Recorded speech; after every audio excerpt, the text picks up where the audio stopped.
Shalom, shalom, que la grâce du Seigneur soit avec nous tous. Je parlais dans la vidéo précédente pour nous dire que le mariage, c'est pas fait pour tout le monde là sur le champ. Mais je disais que le mariage est pour ceux-là qui sont prêts. Est pour ces femmes-là qui sont arrivées, comme le dit la Bible, à l'âge nubile. Ça veut dire à un âge où elle est prête à se marier. Donc, on ne se marie pas à tous les âges, non. C'est pour montrer qu'il y a un temps. Il y a certains trucs que tu dois savoir, que tu dois comprendre. Donc, tout le monde n'a pas accès au mariage. Tout le monde ne se marie pas parce qu'on veut, non. Mais pose-toi la bonne question. Est-ce que je suis prêt? Est-ce que je suis prête? Donc, la Bible dit que le mari donne à sa femme ce qu'il lui doit. Que la femme donne à son mari ce qu'elle lui doit. Donc, si dans le mariage, nous avons des devoirs, alors quels sont ces devoirs? C'est ce que nous allons essayer de voir aujourd'hui en profondeur. Mais nous allons voir les devoirs de la femme. Et quels sont les devoirs de la femme? Se trouve dans le livre d'Éphésiens 5, le verset 22. Bon, à partir du verset 22. Femmes, soyez soumises à vos maris, comme au Seigneur. Car le mari est le chef de la femme, comme Christ est le chef de l'Église, qui est son corps et dont il est le sauveur. Or, de même que l'Église est soumise à Christ, les femmes aussi doivent l'être à leur mari en toutes choses. Alléluia. Est-ce que vous voyez? Donc là, on ne te demande pas ton avis. Mais le Seigneur dit de la même manière que Christ est le mari de l'Église, de la même manière qu'il est le sauveur de l'Église, qu'il est l'époux de l'Église et que l'Église est soumise à Christ, c'est de cette même manière que Dieu te dit, il faut te soumettre à ton mari. Aujourd'hui, il y a des femmes qui délaissent leur mari, qui ne respectent pas leur mari et qui respectent le pasteur. Sous prétexte que le pasteur, c'est l'image de Christ. Non, hein? La Bible dit que le pasteur n'est pas l'image de Christ. Pour toi qui es marié, l'image de Christ là, c'est ton mari. Ton mari ivrogne là, que tu n'arrives pas à accepter là. Ton mari, je ne sais pas, mécanicien, que tu trouves qu'il n'a rien. Ton mari avec tous ses défauts là. Dieu dit de la même manière que l'Église est soumise à Christ, c'est comme ça que toi, tu dois te soumettre aussi à ton mari. Et qu'a dit Paul? Paul, dans la suite de l'écriture en bas, il dit la soumission dont parle la Bible, c'est le respect. Il faut respecter simplement ton mari, c'est tout ce qu'on te demande. Et le respect, c'est quoi? C'est de faire ce qu'il te demande de faire. C'est de faire ce qu'il aime. Et que ce soit en sa présence comme à son absence. C'est ça le respect. Et ça ne sert à rien de faire exprès de respecter ton mari quand il est là. Et quand il n'est pas là, tu fais ce qu'il ne veut pas. S'il n'aime pas que tu rentres à 22h, quand il est là, tu rentres à 21h.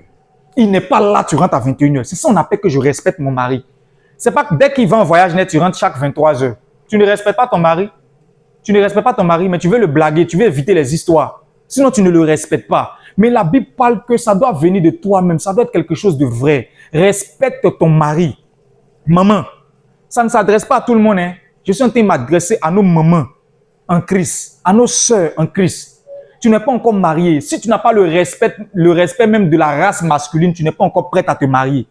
Si tes grands frères, tu n'arrives pas à les respecter parce qu'ils sont tes grands frères simplement, là, c'est que tu ne mérites pas de te marier. Tu n'es pas encore prête. Tu dois respecter ton frère parce qu'il est ton frère. Ton grand frère, c'est terminé. Tu dois respecter ton petit frère parce que c'est un homme. Un homme, là, il est au-dessus de la femme. C'est Dieu qui a établi ça ainsi. Il dit le mari est le chef de la femme, comme Christ est le chef de l'Église. Quand il fait les calculs et les comparaisons, là, à chaque fois, il compare ça à Christ et à l'Église. Donc, une femme qui refuse de se soumettre à son homme est en train de donner un message à l'Église pour dire, voilà comment on doit se comporter avec Christ. Ne respectez pas Christ. Parce que Christ aussi, c'est le mari de l'Église. Donc, si l'Église doit respecter Christ, le même Christ là encore demande que la femme aussi respecte son mari. Et quand une femme refuse de respecter son mari, elle est en train de dire à l'Église de ne pas respecter Christ. Quand une femme est toujours en train de discuter la décision de son mari, elle est en train de dire à l'Église de discuter la décision de Christ. Pourtant, avec Christ, là, on ne discute pas. Il a été notre sauveur. Il est venu donner sa poitrine. Il a été frappé, flagellé. Il a payé le prix de notre dot. Il est venu nous arracher des mains de l'ennemi comme rançon. Il est venu maintenant, il nous a placés là, il nous a épousés officiellement. Et aujourd'hui, nous sommes son épouse. Et il a laissé ses commandements. Il dit, je veux que, à partir de cet instant, vous aimez vos ennemis. Je veux que vous soyez soumis à tout ce qui est autorité. Je veux que. Et nous, on se bat dans le but de respecter. Respectons nos hommes de parce qu'on lui doit ça. La Bible même continue dans le livre de Genèse. En quoi disant? En disant que les désirs de la femme se porteront vers son mari, se tourneront vers son mari, mais il dominera sur elle. Et aujourd'hui, les femmes refusent que les hommes dominent. Moi, j'ai pour habitude de dire à mes soeurs là, si tu ne peux pas respecter tes frères, tu ne peux pas respecter tes frères que Dieu t'a donnés, tu ne respecteras pas ton mari. Même si tu le fais, ça veut dire que tu es hypocrite. C'est parce que tu sais qu'il y a ton intérêt là-bas que tu le fais. Non, ça ne sert à rien. Il faut que tu respectes même la race masculine. Et au-dessus de ça, respecte ton homme. Celui-là que ton cœur a choisi pour que vous deux, vous puissiez faire des enfants, vous puissiez être à l'aise dans votre foyer. Tu lui dois du respect. C'est ce que tu dois à ton homme. Il ne négocie pas. Qu'il soit un impudique, tu lui dois du respect. Qu'il soit un inconscient, un immature, tu lui dois du respect. Qu'il soit un soulard, tu lui dois du respect. Qu'il soit celui-là même qui bat les femmes, tu lui dois du respect. Parce que quand on se marie, quand une femme se marie, c'est qu'elle est prête. C'est une femme qui est d'abord soumise. Donc quand tu n'es pas soumise de nature, il faut t'entraîner à être soumise. Il faut t'entraîner à laver les habits de tes frères. Entraîne-toi. Tu verras qu'est-ce que ça va faire. Ça va te faire mal. Mais quand tu t'entraînes, tu es en train de t'entraîner pour ton foyer. Parce qu'une femme, même que ça lui fait déjà mal même de laver les habits de son grand frère. C'est-à-dire qu'il faut d'abord que ce monsieur-là mette de l'argent. Il faut que ton grand frère mette de l'argent. Tu as un problème. Demain, là, ça voudrait dire que c'est parce que ton mari s'occupe de toi que tu laves. Sinon, le jour qu'il n'aura pas d'argent du tout, quand Dieu va lui fermer des portes, tu vas lui montrer sa vraie place. Tu lui diras qu'il est fatigué de laver. Si tu peux pas te trouver une bonne pour laver tes habits, il faut laisser. Donc, il faut t'entraîner.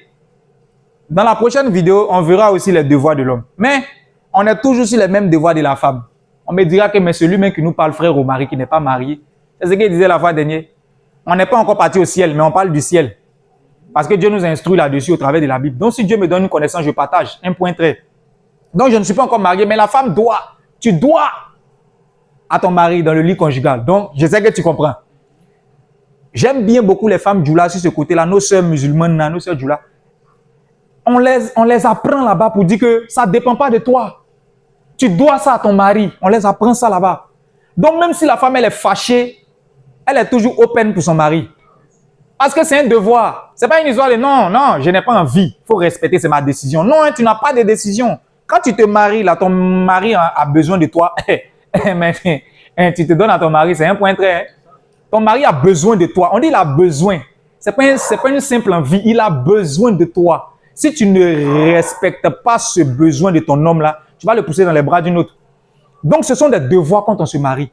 Ce n'est pas des simples envies de se marier. J'ai envie de mettre bague dans mon doigt. Non. Est-ce que tu es prête à préparer tout le temps? Est-ce que tu es prête à respecter ce que ton mari te demande? Ton mari veut éduquer tes enfants d'une manière. Est-ce que tu es prête à respecter l'éducation que ton homme veut donner? Il ne veut pas que ses enfants se promènent chez les voisins pour manger. Mais toi, tu es une femme tellement tu t'en fous. Tout est novelas dans ta vie. Tu les laisses et le monsieur vient les trouver à midi. Ils sont toujours chez les voisins. Quand il va se fâcher, tu trouveras qu'il est âgé. Pourtant, tu ne respectes pas ce qu'il te demande de faire.